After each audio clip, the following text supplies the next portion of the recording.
Magandang araw mga bata, lalo na sa mga batang ika-4 na baitang. Narito ako upang gabayan kayo sa asignaturang Pilipino. Teacher Ja, ang aking pangalan. Tiyak ika'y may matututuhan. Kasama mo, kaibigan mo, sabay nating aralin wikang Filipino.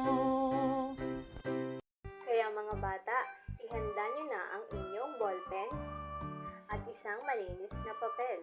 Sisimulan na natin ang pag-aaralin natin ang wikang Pilipino kung saan kayo ay matututo. Handa na ba kayo? Tara! O mga bata, natatandaan nyo ba ang nakaraang pinag-aralan natin? Sa nakaraan nating aralin, pinag-aralan natin ang pangalan. Ang pangalan ay salitang tumutukoy sa ngalan ng tao, bagay, hayop, lugar at pangyayari. Napakinggan din natin ang usapang text ni Ana at Ken. Sa usapang iyon, marami tayong pangalan na natukoy tulad ng Ana, Ken, bata, anak, magulang, kaibigan, Mariel, Jessica, Sophia, Binibining Maricel, guro, pulis, at bahay. Mga bata, naranasan Nyo ba ito? Pabili po ng shampoo, pabili po ng toothpaste. Anong shampoo? Anong toothpaste? Naubusan na ba kayo ng shampoo at toothpaste? Ngunit, nagkamali din sa pagbili. Naku, mukhang kailangan nyo ng tulong ko. Sa araw na ito, tutulungan ko kayo na malaman ang tiyak at karaniwang ngalan na tumutukoy sa ngalan ng tao, bagay, hayop, lugar, at pangyayari. Tingnan at basahin ng mabuti ang panawagan ni Unggoy at Aso. Sabi sa panawagan ni Unggoy, huwag putulin ang mga nara at iba pang puno sa kagubatan. Ito ang aming tirahan. Ang sabi naman sa panawagan ni Aso, huwag iasa kay Pangulong Marcos o sa mga pulis at sundalo ang pagbabantay laban sa pang-aabuso sa Pilipinas. Magkaisa tayo. Nakikilala mo ba ang mga pangalang ginamit sa panawagan? Magaling! Tingnan ng mabuti ang placard ni Unggoy. Pupunan natin ito ng sagot. Kung ang sagot mo ay nara, puno, kagubatan, tirahan, tama.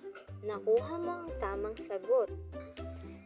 Sa panawagan ni Aso, ano-anong pangalang ang nakita mong ginamit? Kung ang sagot mo ay Pangulong Marcos, Pulis, Sundalo, at Pilipinas. Mahusay mga bata! Kayo'y tunay ng maalam sa pagkilala ng pangalang. Ngunit, napansin nyo ba ang pangalang nagsisimula sa malaking letra? Tulad ng Nara, Pangulong Marcos, at Pilipinas. Magaling! Ang tawag sa mga ito ay pangalang pantangi. Ang pangalang pantangi ang tawag sa tiyak na ngalan ng tao, bagay, hayop, lugar, at pangyayari.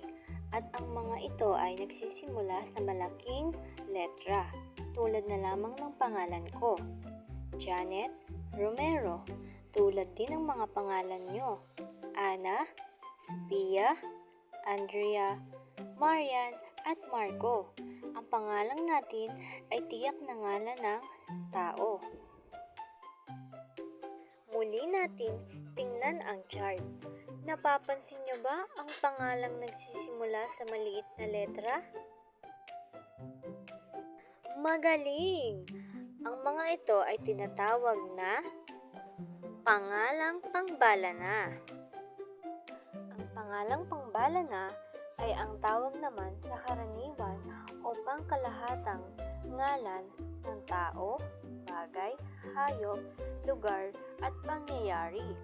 At nagsisimula naman ito sa maliit na letra.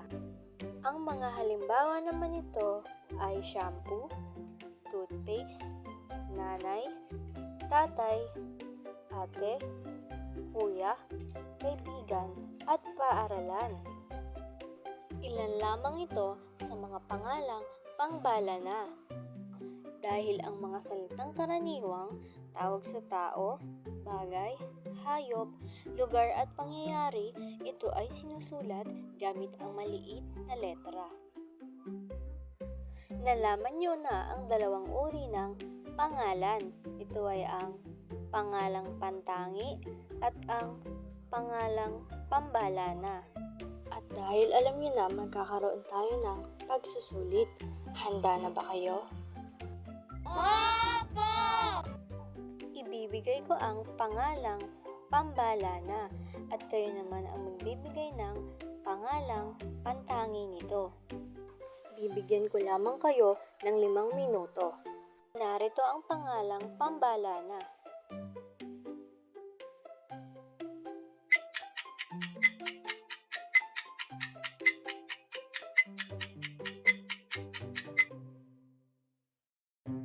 Mga bata, kung ang sagot nyo ay nagsisimula sa malaking letra, nagbibigay ng tiyak na ngalan ng tao, bagay, hayop, lugar o pangyayari, tatak ng mga kilalang produkto o lugar.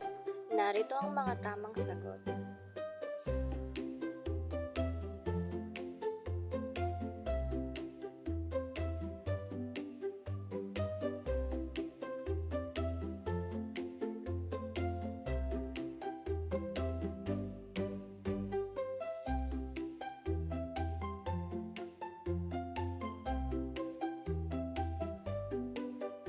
Mahusay mga bata, tama ang inyong mga sagot. Sa araw na ito, nadagdagan ang inyong mga kaalaman tungkol sa pangalan. At nalaman nyo rin ang dalawang uri nito. Ito ay ang pangalang pantangi at pangalang pambalana. Sa muli nating pagkikita, tiyak na marami pa kayong malalaman at matututuhan.